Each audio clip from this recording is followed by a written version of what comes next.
சாப்பிடலாம். நீங்க வாரம் ஃபுல்லா தோசையை சாப்பிட்டா காலையிலயும் தோசை நைட்டும் தோசை. இப்ப பார்த்தாலும் இட்லி வடை தோசைன்னுகிட்டு அதை எவ்வளவு நாளைக்கு திங்கிறது? என்ன போதுமான்னு கேட்க கூடாதான். போதுமான்னு கேட்டானா வந்து அது சாப்பிட மூத போயிடுமா. அவன் இது என்ன பிரமாதம்? இது விட பெசலைட் ஒண்ணு இருக்கு.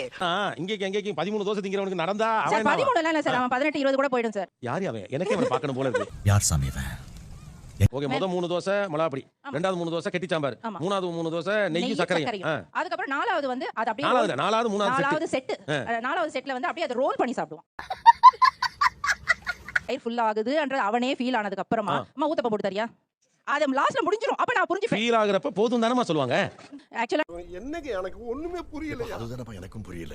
எனக்கு என்ன கவலைனா, பிரணவ் தங்கச்சி பத்தி கூட எனக்கு பெரிய கவலை இல்ல. பிரணவ் ஒய்ஃப் என்ன பண்ண போ? அதுவும் இந்த மாமியார்ட்ட சிக்கனா நீ எப்படி நீ போதுமான்னு கேட்க போச்சுன்னு கண்டிப்பா நான் சண்டை போடுவேன். யார் ஏதோ ஜிம்முக்கு போற மாதிரி இதுல 3 அதுல 3 முடிஞ்சு போச்சுன்னா அதுக்கப்புறம் ஊத்த போனா எல்லாராலையும் அது மாதிரி சாப்பிட முடியாதுல்ல. அது ஒரு வரப்பிரசாதம். ஓகே.